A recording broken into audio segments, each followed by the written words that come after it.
What's up, everybody? It's Mike, and today I want to talk to you about how to avoid getting hurt in trading. Now, what made me think of this topic actually came from a video I was watching with an interview with a world champion boxer. This boxer was saying that, one of the ways to not get hurt was to avoid getting hit. Now, it was pretty stunning to me that this boxer was saying this, because he's not, or at least wasn't famously known for his defense. He was famously known for knocking people out in just a few seconds, right? The guy was Mike Tyson. Mike Tyson was the one that was saying to avoid getting hurt, and that's the first thing, that your first job as a boxer. Now that made me think, yeah, you know what, like as a trader, even if you are an aggressive trader, and I consider myself to be a relatively aggressive momentum based trader, first thing that we want to do is focus on defense, focus on not getting hurt. Now,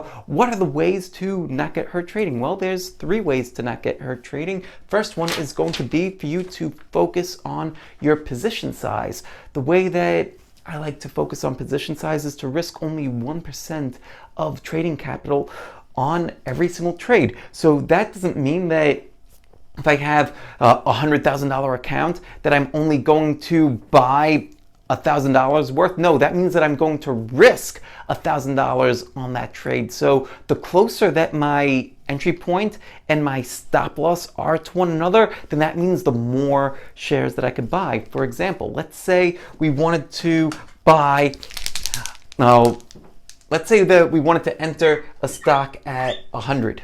Right? And let's say that we analyze the position, and it's like, you know what? Makes sense to exit at 95. There's a lot of buyers stepping in right there. Let's place our stop loss below there. So we're risking $5 per share on that particular trade. Now, with this example, we wanted to get in at 100K, right? Like, so we've got 100K and we want to risk 1% or $1,000 on that. So what is $1,000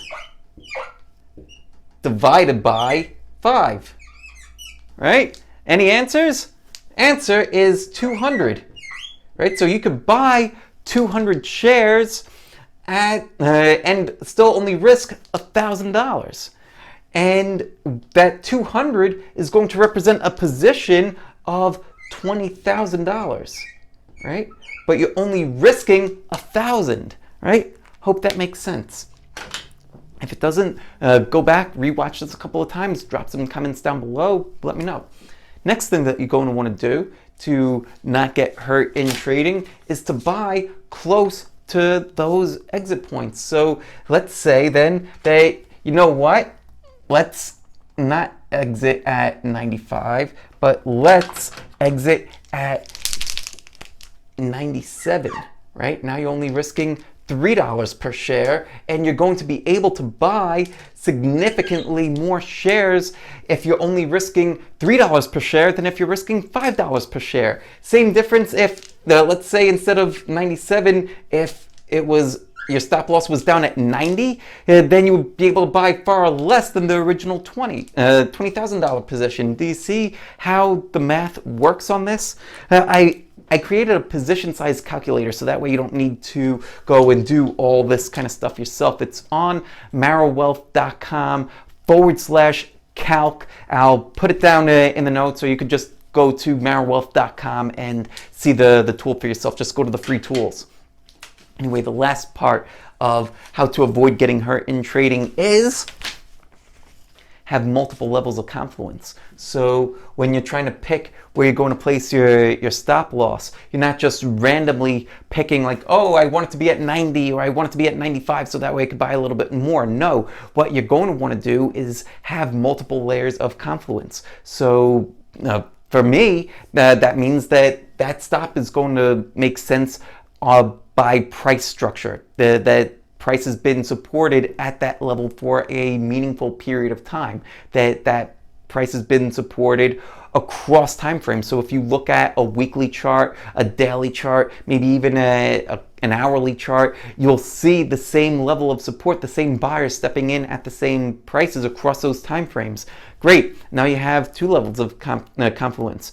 Maybe if it's supported around a psychological number, like a psychological round number, like if we're looking at 90, right? 90 round number, and buyers are stepping in at that particular level, great. That's another potential level of confluence. If it's there, great. If it's not, that's not something that I would not take the trade on. But anyway, another level might be you have moving averages supporting that stop loss, and that's another reason why you would want to exit below there. Something, what I'm basically trying to express is that once your stop loss is broken, it should be something that's meaningful, something where if it breaks, that price structure is ruined, and you want out of that trade, that it just doesn't make sense anymore.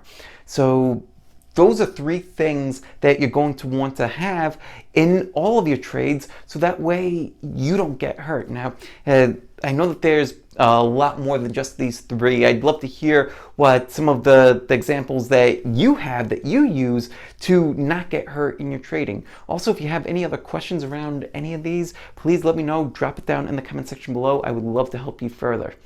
Thanks again for watching. I truly appreciate you being here, being on the channel, and I'll see you again in the next video. Take care and peace out.